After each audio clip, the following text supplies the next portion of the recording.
Hello, sir. Hello, Ben. How are you? I'm good. How you doing? Doing well. Nice. Hello, other sir.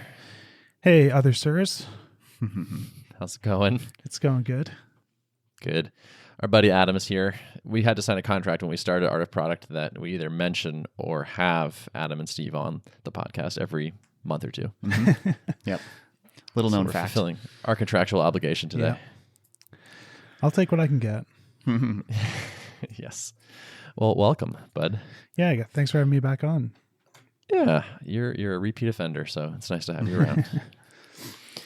So I'm having a pretty good week. Oh, yeah? Yeah, things are going really well. We're signing up a lot of customers. Nice. Which I think is the point. And we're doing it, which is pretty legit. So like 25 new this week. Wow. Like what's the week since Monday? Last 7 days. Okay. So it's Thursday. And that's actually 25 new trials. So for us, we do paid trials. And I want to talk about this more actually, because I was tweeting about it and people seemed interested. But so that's 25 trials, and then had a handful of conversions as well. So things are going really well. What's your process right now for the paid trial to conversion to like a real plan? Are you just kind of automatically charging people after the paid trial, or is there a conversation that happens at the end of that? Do automatically charge them. I so far manually send them an email and say, hey, you've got this many seats. We're going to charge you X times that many seats. Unless you change something, let me know if you want to remove anybody. That's it. So it's not really like a trial in like the traditional sense where there's like a decision that has to be made at the end. It's like they've already become a customer and they're like, yeah. We think of it like a trial because so the way we do it is we charge $99 for your first month, regardless of how many people there are. So it's kind of like you're trialing it in the sense that you don't have to pay more to sign up more people. So you could have 500 developers try it out for $100. So it's like it's a trial, but it's not a free trial, I guess. And like in Stripe, we like set you up with a subscription that has a 30-day trial on it when you sign up. So we charge you $100, set up a subscription. So from our metric point of view, we don't count someone like churning in that first month as churn. We count them as a failed trial. That whole like paid thing is like working really well. So I think I told you in a past episode, Derrick, like this came out of like talking to someone and getting a yes, but then like them having to like find out how many seats they wanted to start with. And like that was just like a silly pain point. And so we just picked a number that was like high enough that it was like, okay, you're actually like kind of mean it, but low enough that it felt like a good deal. And it's like, wow, I can try it with 50 people for $100. That seems reasonable. And most importantly, just like gets the purchase decision done. Like we have the credit card. We're going to charge you unless you tell us not to. Like the default now ends in the happy path as opposed to like, all right, I have to start harassing you. Like, hey, it's almost over. Hey, you want to pay? You're going to lose this. Hey. And just, yeah, it's just so much nicer now. And my email literally is like we're going to charge you in 4 or 5 days unless you tell me not to. And that's just a way better place to be. I'm really impressed that you're able to pull this off because I feel like, and maybe it's just a lot of people assuming that that's not feasible, but like I always just assume that like it has to be free trial. And certainly there are some people that are not signing up for your paid trial because it has payment attached to it. But it seems like you're getting enough flow through the door that it's not a big enough blocker for you to stop doing it, right? Totally. Yeah. There is a little pushback every so often. People are like, oh, like, can I try it before so I can know I want it? And I'm kind of like, no, like we're a little team. So if we're going to give support, we want to do it to our customers. Check out these testimonials. The thing is good. Here's a demo video. If I haven't convinced you that like it's worth risking $100. Oh, and by the way, I'm going to refund this if you don't like it, obviously. So like there's a little pushback, but it's pretty rare. I'm sure there's some people that just see it and write it off, but I don't know, that doesn't bother me.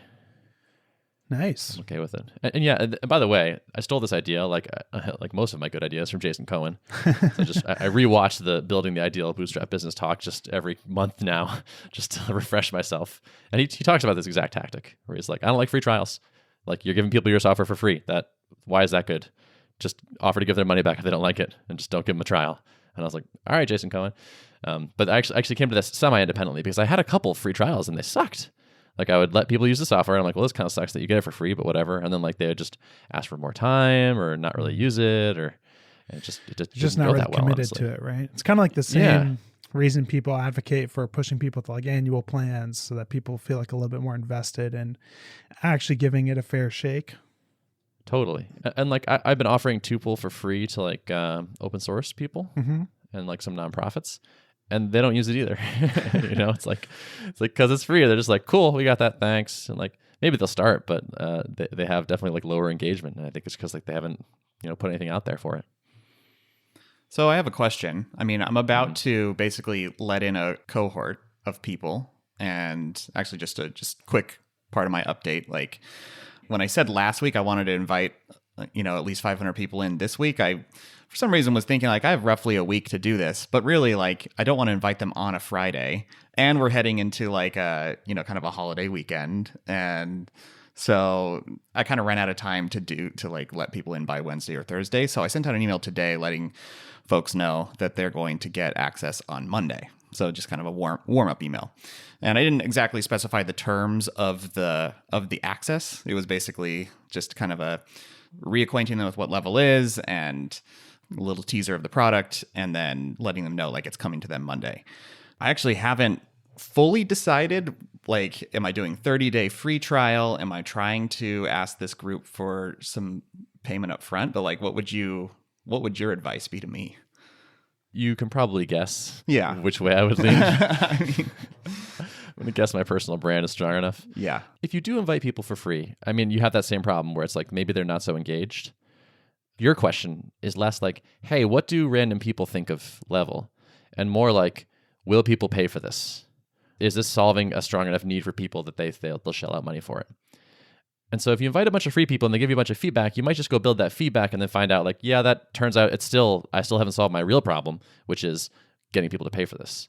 I think I would probably try to address that more directly and get them to pay. Okay. Because my concern with this, and you can probably guess what I'm going to say, I'm concerned that it's going to be too constraining and that very few people have enough skepticism around like, could this actually be a feasible replacement for Slack?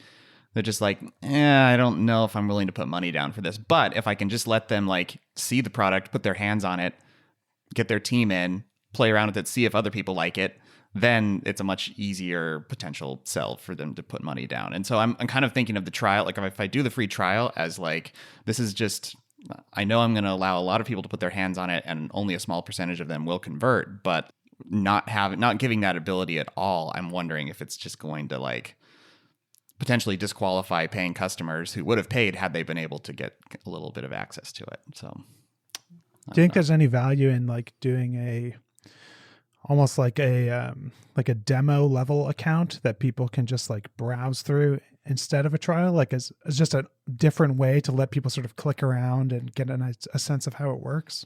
That's actually that's a good idea, because so this week I've been building basically exactly that, a demo account with a bunch of writing like dummy posts, trying to give an idea of like what a full functioning team would look like.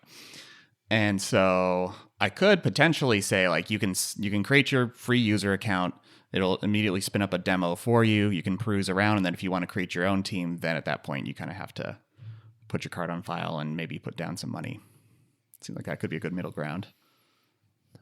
The middle ground I might consider is, so I had two thoughts. One is split that 500 in half and ask half of them to pay up front, and then give it to the other half for free maybe, and just see what happens. And that way, if the paid up front thing is a total flop, you might get some people in the app anyway on the free cohort. Another thing is you could kind of go in the middle and say it's a credit card up front trial, and I'm going to bill you automatically after N days. Right. Yeah, that makes sense. Okay. Good things to think about. I'll have to bat that around a little bit more, but yeah.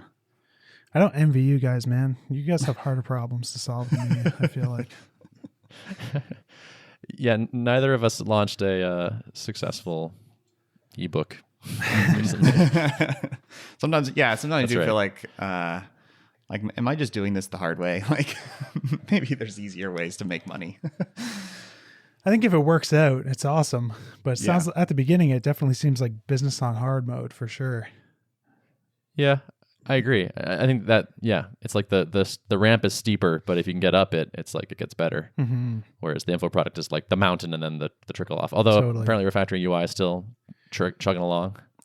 I mean, it dropped dramatically. If you look at the chart, it looks like we're making no money anymore because of how high it was at the beginning. But proportionally, it's what I would expect. But it just happens to be that it did so well at the beginning that even though it's proportionately the same, it's still a good chunk of money coming in for sure. So Yeah. It also feels like it could be a perennial seller, like Ryan Holiday's book, where it's like a thing that stays kind of popular for a long time and just kind of keeps selling. It's fairly, I think that the principles involved are also timeless that you could, and you have a lot of good channels feeding into that. Totally. Yeah. We definitely try to write it that way for sure. I'm not sure we're actually going to have the motivation to do the work necessary to make it a perennial seller. You know what I mean? It's one of those things where it's like, yeah, there's all these things we could do to kind of keep that selling for a long, long period of time. But at the same time, like, I don't want to create a job for myself either, right? I just want to like keep working on the next fun thing and kind of keep myself engaged.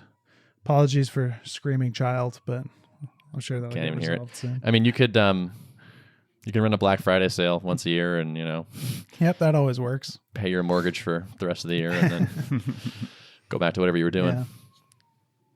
Yep, for sure. Cool. What else you got, Ben? I didn't mean to derail your update. What else you got? No, it's okay. Yeah. I'm talking about my tweets now. That's what we do. But I was tweeting about like how much to share around things, where it's like, and I've been like trying to collect opinions from smart people. I have a friend who says, like I started sharing my revenue numbers, and then other people were like, hey, that's a great business. I should start one too. And like, I'm gonna make a competitor to you based on the things you told me to do. And it's like, oh, that's kind of lame. But also, I don't know. I think I've actually come down on the whole like don't worry about it side, where it's like I feel like my default, my preference, my like personal philosophy is on the share stuff because it's maybe useful, and like we're gonna have competitors, and that's just kind of have to be fine. There's plenty of money out there. Yeah, I think it doesn't really make a lot of sense to worry too much about like the people coming behind you trying to do what you're doing, because that means you're already a step ahead of them anyways. You know what I mean? I'm sure that in the real world, there are a lot of examples of people copying people and eating their lunch or whatever, but I don't think it makes a ton of sense to stress about that too much. I think it makes more sense to focus on just being the best option, Totally. Yep. And being useful and teaching, which is, kind of how I got an audience in the first place. Just like why I think so much of our success is what it is. Were you particularly worried about, like, were you thinking about sharing revenue, Ben? Or was it like, was there some other specific thing you were? Yeah, I guess it was revenue. That the specific thing was like, hey, like this looks like it might be actually a hell of a business. Like, should I shut up about it? And just be like, oh yeah, things are good. Yeah, it's fine. Like, do people not realize that this is a good business? Like, am I really saving any secrets? Right. It's like, hey, it's like there's no hosting costs effectively, and they're developers and they don't have a lot of support requests, and this is pretty good. I don't know that there's like a ton of value in sharing exact numbers for things. Like what would the actual benefit of that be? You know what I mean? I think there's a lot of value in sharing like what has worked for you in terms of like, we kind of kept our pricing secret so we could test a bunch of different prices. We focused on like direct sales at the beginning, blah, blah, blah, blah, blah. But like telling people that you made X number of dollars, I don't know that necessarily helps someone other than to think, oh, maybe I should build a video sharing app too, So I always feel like point in time data with context around it is far more helpful than just a live updated constant dashboard of revenue data, for example. I'm always a little bit squeamish about like when I know a company has like published their barometric stuff publicly. It's like something about that just makes me uneasy, even though like, I don't know, I think everyone who's done it is probably doing okay and hasn't really suffered negative ramifications from it. But the most valuable form of revenue sharing I've seen has been like a blog post summarizing like we did X, Y, and Z, and that led to this type of difference in revenue or something like that, Yeah, there's part of me that worries or is like realizes that like part of it is I kind of just want to brag a little bit or something, where I'm kind of like, hey, like I did a good thing, and like this is how good it is in numbers. So like you should think I'm cool and smart. Right. Yeah. And it's like that's not the right reason to share stuff like that. yeah, probably not. So I just you can texted still Adam. share that with your friends. Yeah. Yeah, exactly. Yeah. I just sent it to Adam every couple of days, and it's weird. Like there's like a thing with like microconf people where I feel like no one flinches around sharing stuff, and no one's ever like, "Wow, you're bragging by saying you have a business that's X size or you did this kind of dollars," and everyone just kind of like, there's a really nice like just kind of flat response to things almost, because there's like a weird social thing in like normal interactions where it's like you wouldn't tell someone how much money you make or like brag about whatever, but in MicroConf it's kind of like matter of fact. And I think having a couple people in your circle who are like that, and you can be like, yo, this is ridiculous, like I launched this thing and look what's happening, is really kind of nice without worrying about that kind of social thing. I think a lot of the people kind of in our circles kind of knows like what a typical growth rate looks like or what typical revenue numbers look like. And so when you have something that's out of the ordinary, it's like it's already has context built in around it. And it's not just like what sounds like a big number to someone who doesn't really know kind of how these types of businesses work, and then could be like, oh my gosh, Ben is rich, you know? So yeah. Well, definitely not rich yet. So don't think that. I think it'll ironically, did I tell you I qualified for like the Massachusetts you don't make any money healthcare plan? No. Because like I looked at my income over the last handful of months and like just made a guess as to like what we'd do, and I just had no idea. And so I just like modeled out what a year might look like. And they're like, congrats, you're like basically in poverty, so here's free healthcare. And like, so I got my like poor person health card, and then like a couple days later, I was like, this is not going to be valid for very long, which is kind of cool. I kind of missed the boat on that, like timing wise. Like when I had to re-enroll in insurance, I was like, do they want to know about like my previous year's income or like my my $0 income? Like, I don't know. I kind of missed the boat on some of those benefits, but oh well. Hopefully it'll be a temporary state anyways, so it won't really matter in the end. What are you up to these days, Adam? Yeah, so right now I'm kind of doing a bunch of different things, but the main thing I'm trying to get out the door is finishing up like the 1.0 release of Tailwind, which is mostly just documentation stuff at this point. I think the code is done, but I really want the docs to be actually finished and awesome before I'd say this is done, because I think documentation is probably the most important thing for the success of any open source project, really. Like the onboarding has to be really good. Everything has to be clear. People have to know how it works, and having a bunch of like work in progress or coming soon pages in the docs when it's supposed to be 1.0, I think is a bad look. So I got a few more sort of articles to write in the docs. And then that'll be kind of done. So I was hoping to get that done this week, but I kind of got knocked out with a bit of a cold.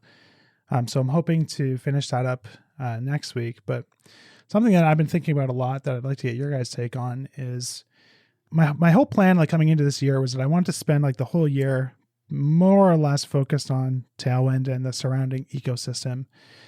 And we've kind of talked about this before, I think, on maybe one of the other times I was on the show, about how like I've got a bunch of these like courses and products and stuff, and those all make me a great living, but Tailwind is probably the highest impact project that I work on. And there's no like monetary reward for that, which is fine. Like I like that it's free. I like that everybody can use it, but it would be awesome if there was a way that I could work on it, make it free for people to use, and somehow get paid for that. You know what I mean? So that it's sustainable, right?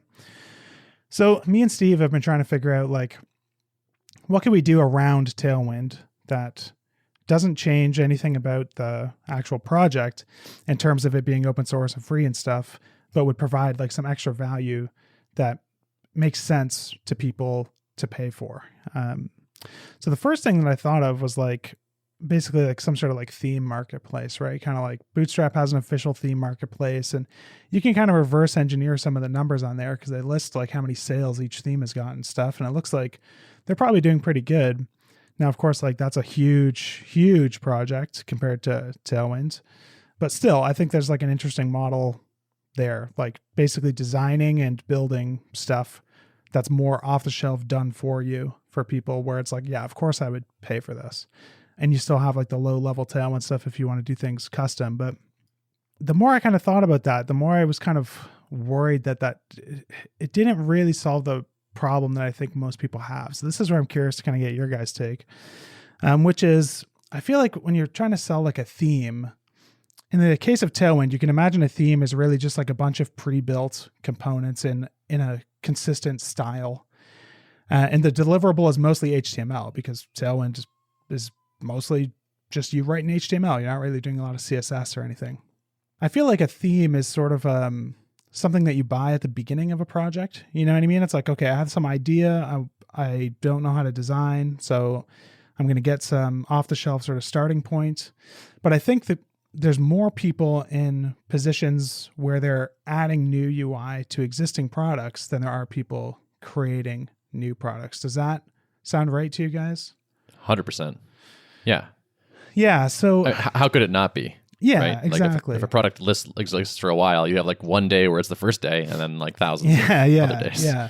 So to me, it seems like kind of a missed opportunity to try and create like themes where even if like the themes contain stuff that would be valuable on an existing project, it's like, they've got like this sidebar layout in this theme. I'd like to add that to this new backend section of the app that we're working on. I'm just going to buy this theme and use that as a starting point.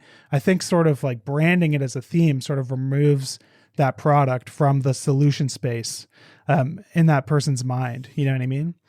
And I know like on the Tailwind docs right now, we have like a bunch of component examples, just like random examples of like, here's like how you might build like some alerts with Tailwind, or how you might build some forms, or how you might build some, blog article preview cards or whatever. And those pages get a lot of traffic. And I know like people like Justin Jackson, for example, I see him like streaming him hacking around with Tailwind, and he's not like trying to learn the CSS stuff. He's just like digging through these examples, copying and pasting stuff and using that as a starting point. So it made me think like maybe like the best, premium offering for Tailwind would be something like some sort of premium sort of, authenticated area that's just like a huge gallery of well-designed, pre-implemented, like responsive components, all kind of based on Tailwind's defaults. So it's all very like portable across most projects. If you've done a ton of customizations, like maybe it won't totally work for you, but trying to solve for like the 90% use case. But what I'm having a hard time figuring out is like, what does that actually look like in terms of like a pricing model and as a product? Like if it's an area with a login, does it make sense that like you're paying some recurring amount for something like that? Would people pay that? Yes. I think so too. But like, would you pay, like what would you pay on what period for access? I mean, the first number that pops in my head is like $100 a year. Yeah. Okay. So we were kind of thinking something similar to that as well. Yeah. And you think like the idea of charging on an annual basis only probably makes more sense? I do. Something about it being like a catalog of things I might come back to grab one or two of every so often. Yeah. Feels to me like I would just want the annual thing. I don't want to think every month like, oh, did I use any components this month? Should I go cancel this thing? I guess I haven't used it in 2 months. Maybe I should cancel. I'd rather just know like, oh, there's that $99 charge. Like, yeah, that just gives me whenever I want to pull a whatever off that thing I can. Yeah. Yeah. And I think that makes sense too. And then the other element that I was thinking, because I mean, this is sort of a meta discussion, but part of me is sort of like afraid that I'm trying to decide like, okay, people talk about like Rob Walling talks about his like stairstep approach, where it's like you start with one-time sales stuff and eventually kind of work your way up to recurring stuff. And that's sort of like the holy grail of, a software business or whatever. So on one hand, I'm thinking like, I'd like to get into the recurring revenue space because I don't have that yet. But on the other hand, I'm thinking, am I like throwing away an amazing business model that has worked really well for me on so many other things, which is just like the one-time sale thing, to try and chase something that like is maybe supposed to be theoretically better, but not actually better. Or maybe that's like a fear thing. You know what I mean? So all that comes down to basically like, I wonder if there's an opportunity for like a lifetime plan. That was like something I was considering where, if the LTV of a customer on something like this, maybe they stay subscribed for like 2 years typically, which is impossible to know, of course, now. But if there was a $99 a year plan or a $249 lifetime plan, I wonder if that's a good idea. And then I wonder, should there even be a subscription? You know what I mean? I don't know. So I've just been kind of like wrestling with that in my head, trying to figure out like what makes sense. Is there actually like recurring value that people are getting that makes sense to be paying on a recurring basis? Or are people going to be like, not enough components were added this month, I want my money back, like sort of that like content treadmill that I'm sure you experienced working on Upcase, a Thoughtbot, for example, too. I think the difference between Upcase and something like this would be people conceivably go to Upcase, they watch the 10% of what's there that they were interested in, and then if we don't add new things that they're interested in, they've gotten the value. The value all happened all upfront, and they cancel because I'm charging them recurring for things that don't feel valuable to them. Whereas to me, I would buy something like this expecting to use it a little here and there on a continuous basis. And so I would know that the value was going to come down the line or would continue to come in the future.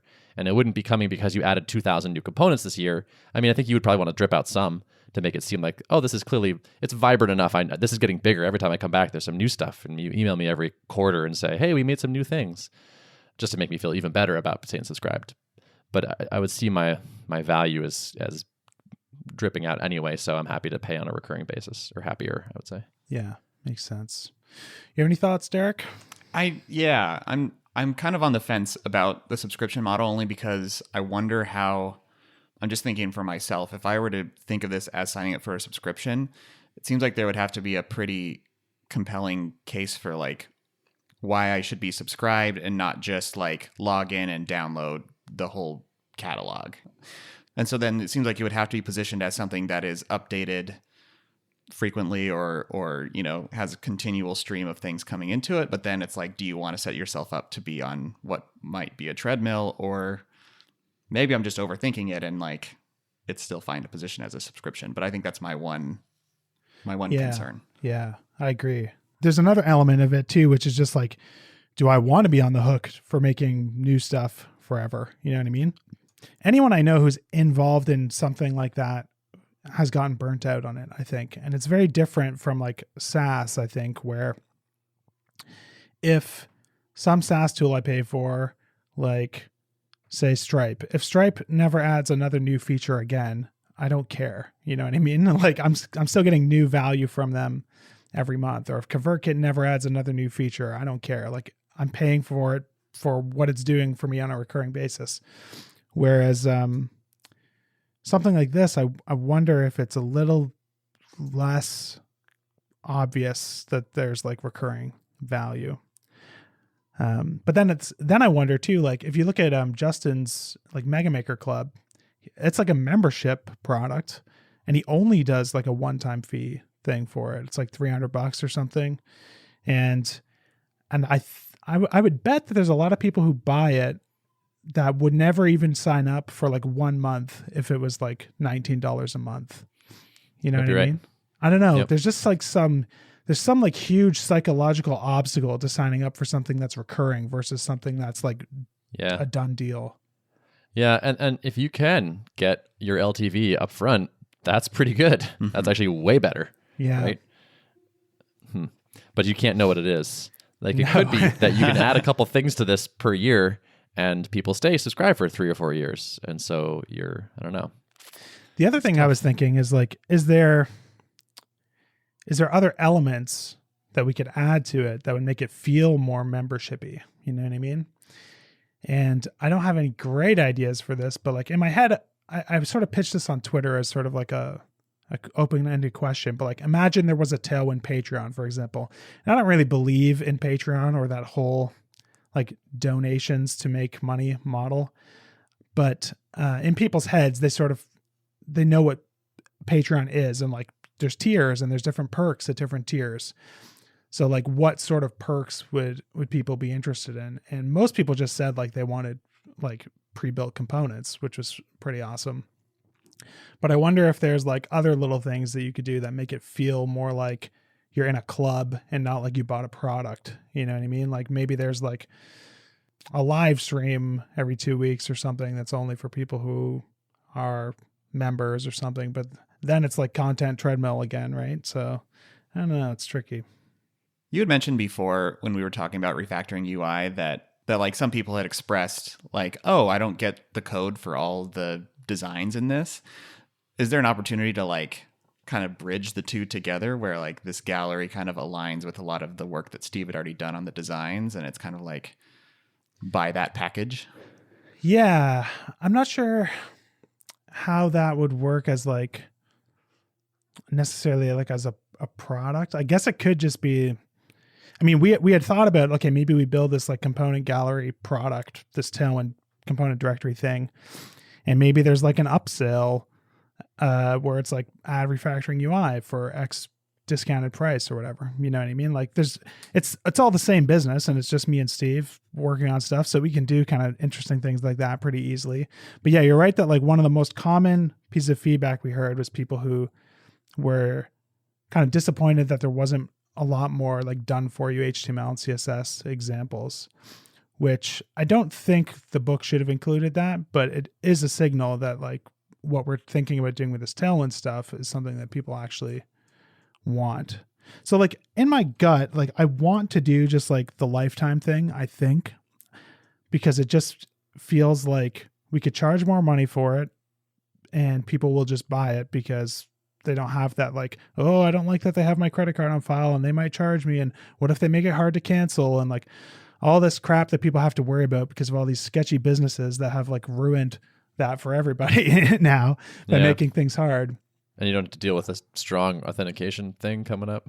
Yeah, that's true. Less, yeah. I guess. Yeah. So I don't know. I guess I'm just wondering like what you guys think of that as an idea. Like, does it seem like a stupid, cowardly move? Does it sound like, you know what I mean? Like just playing it safe, or does it definitely not seem smart? No, I don't think there's a wrong answer here.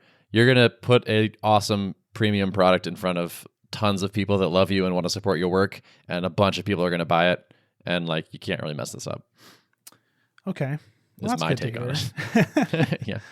I feel like the capturing the lifetime value up front takes some of the pressure off of like, if it's recurring, are you going to always have this nagging thing in the back of your mind of like, I need to go back and like add more stuff to this thing.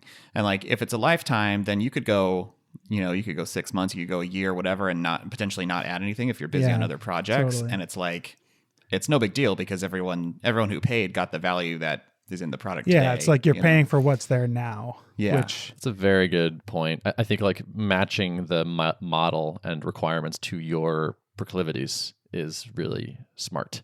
And like you seem to like to switch gears. I do. Yeah, for sure. But then it just opens up this question of like, okay, well, there's another one-time sale product in the portfolio. Like, when do I finally start making money on a recurring basis? You know what I mean? I mean, maybe never. Maybe I just maybe I make all the money I need now and then I'm just done. Yeah. I think you're going to be okay. If every so often you launch $1 million one-time sale, you're probably going to be fine. Yeah, probably. But I mean, there was a conversation on Twitter the other day that made it sound like that maybe wasn't the case. Oh, yeah, no. Yeah, I have thoughts on that. So, Derrick, do you know what he's talking about?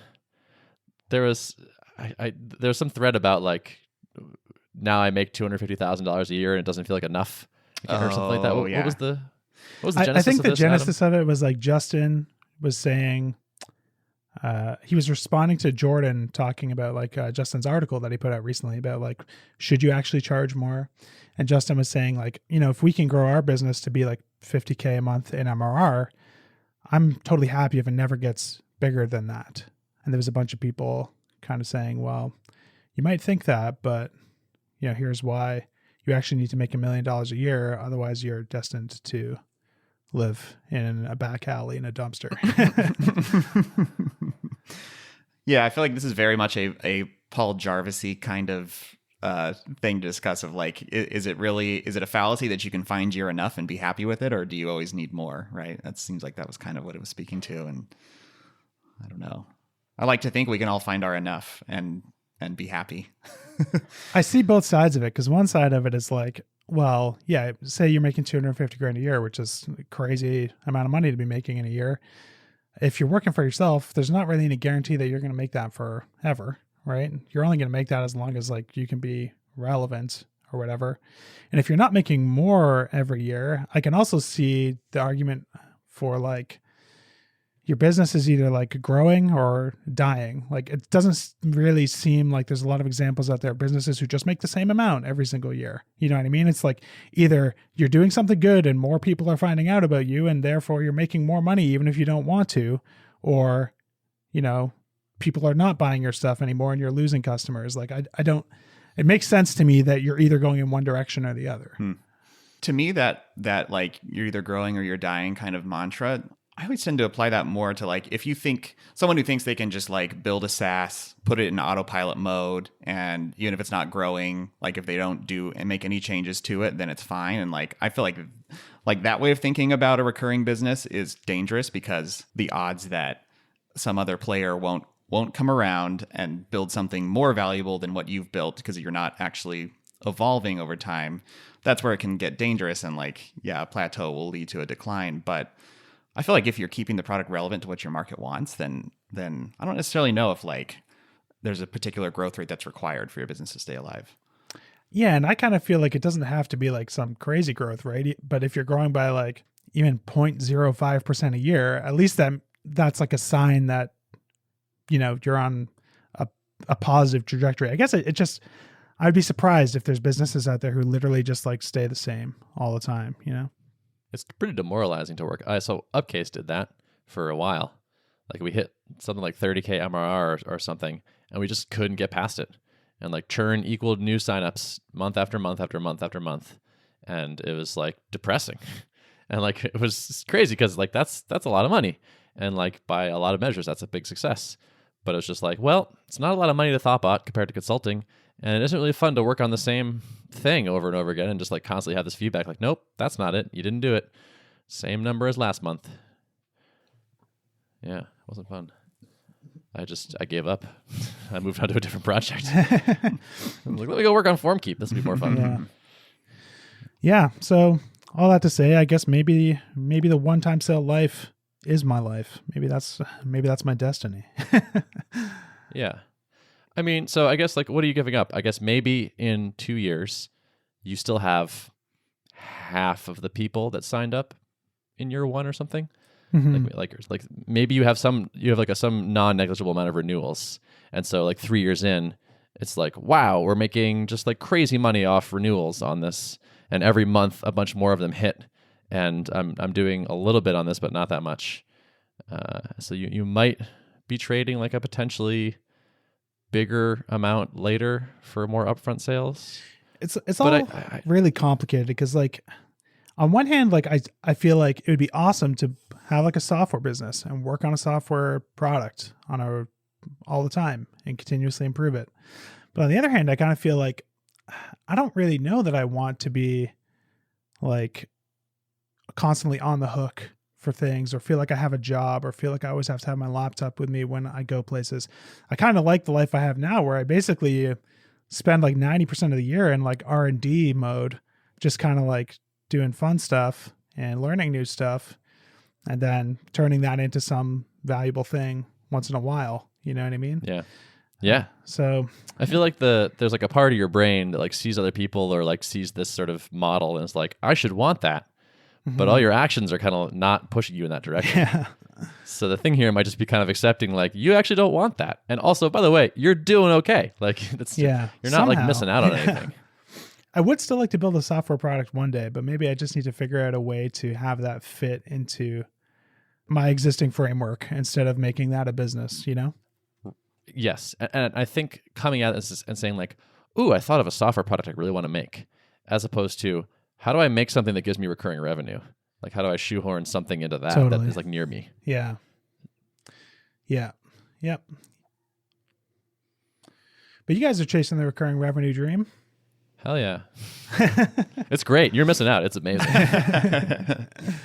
No, yeah, and the deeper I get back into yet another SaaS, I mean, it just I'm reminded all the time that like it's an aspiration for a lot of people to get to the recurring SaaS, but also like keeping a service up 24/7 and well supported in like a way that's actually like you're legitimately providing the level of service that your customers expect is non-trivial and extremely difficult for like especially someone who's solo or wants to be on a very small team, you know, like to truly get redundancy of people watching the server infrastructure. It's like, well, you need at least a handful of engineers because you can't just like hire one person even and say like, now you're on call 24/7, you know, like you kind of, you start to look for redundancy in roles. And I think this is something that Jason Cohen has talked about when like starting WP Engine and like, well, we needed to offer round the clock support. And to do that, you need like a team of at least 10 support people to actually honestly do, you know, round the clock support.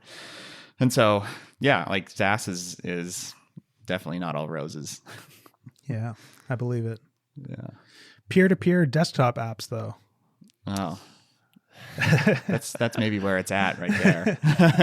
It's pretty nice. The fact that the bits don't have to flow through your servers it's amazing to me. So amazing. Yeah. And like we just looked today and it's like, okay, we're on the Heroku 2X dyno and there's like there's 2 levels above this level. And so it's like we might be able to be like one Heroku dyno and a database and Redis for like a long time if Action Cable, you know, scales well with additional system resources.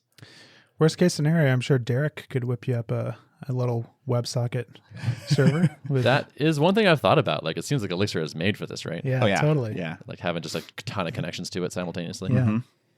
So I guess we'd have to interface. Like, yeah, but there's increasingly large amounts of business logic involved with that. It's not just the Rails app is getting more and more complex day by day. But yeah, maybe like a thing that just handles the connections and then asks the Rails app for stuff could be an eventual architecture. What sort of stuff does the Rails app do? What does it do? Yeah, like I'm sure that's where you kind of keep track of people. It's like who's on teams or people's friends lists and stuff like that. But what other sort of stuff is kind of hidden in there? Inviting new people. Like now we give a team an invite link, and so it lets you sign up directly onto that team. That is where it sends out invoices. And then when the invoice gets paid, it sets up subscription on Stripe and then connects that to the team. And so we know whose subscription is what and all that. In a couple days, it's going to start sending the your trial's about to get billed email that we've been doing manually. Yeah. Just that kind of stuff. Do you expect there's ever going to be like a web portal that people have to log into, or are you actively trying to avoid there ever being like an actual web UI? No, there's going to be a web UI. So like team management, for example, is we're shipping that this week. Nice. Just like who's on the team and how do you like removing somebody and whatnot. Firing people. There's basically, what's that? Firing people. Firing people. Yeah, exactly. Yeah, we've been doing the it's just like to add people, give them this link, and anyone can click this link. To remove people, email us. It's like classic. To sign up, pay the Stripe invoice. To cancel, email me. So we gotta make that a little easier. But I'm like pretty happily automating myself out of a job over here, which is great. Like I've been my hands hurt from typing so much. I'm just like a professional email sender and follow-upper right now, and like moving more things off my plate is great. Like before, I used to go in the Stripe UI and like make the new customer and then set the email right and then like generate the invoice and then send it over and then wait till they paid it and then go create the subscription and then go to the Rails console and make the team and then and just like all of these steps and then like ask them for the list of emails and then email those people invites after making an account for each one in the console. And so it's like it's now already getting more streamlined and like someday like it's gonna be totally self-serve. Are you doing most of the work on the Rails app? It's a mix. It's actually mostly Joel, okay, I guess, is doing the Rails stuff, and I'm doing a little bit here and there. Just the email with your superhuman keyboard shortcuts. Yeah. I got an invite to that the other day, but I haven't bit the bullet on it yet. It's great. Do it. Yeah, it's great. I like it. It's pretty good. I don't think I do nearly as much email as you, Ben, but I still it's still amazing. Yeah. It would have been much less of a life upgrade before I started doing sales for a living. Now it is tremendously useful to me. What do you think is like the most important thing that it lets you do that you couldn't do before? I can take an email and I can say, hey, like shoot me a note when you're ready to do this. And then I can mark that email to remind me in X days, X hours on X date, whatever. And only if they haven't replied. That's cool. So it kind of just makes it a lot easier to know if you need to follow up with people on things. Exactly. So like in the morning at 8:00, the things that I've deferred until that day just sort of show up and like, hey, here are these emails that you were waiting on.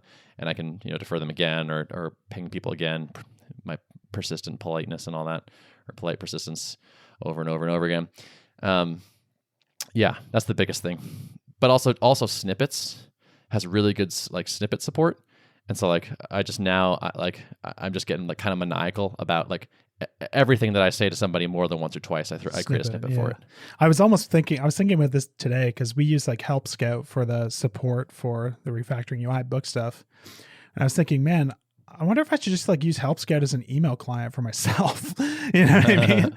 Because it's like there's all this functionality that's just built in there to let you just like chug through email. And it sounds like Superhuman's kind of like trying to do the same sort of thing, but actually branding itself as an email client and not as a help desk. Yeah, and it's and the snippets are a game changer. Like, and I've been doing it for individual sentences now. Like I type "thanks for the feedback!" like 20 times a day, and so now that's a snippet.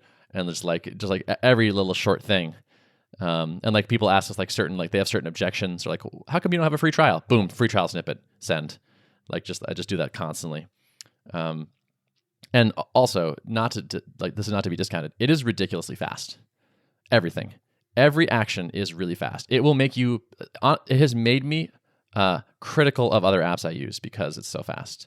Like the search is so fast. I complained to Stripe, like your search is very slow. And part of this is I'm used to Superhuman now, but like, come on, and like Notion and like other apps, just everything feels clunky, like very slow compared to it. Do you use it on your phone too?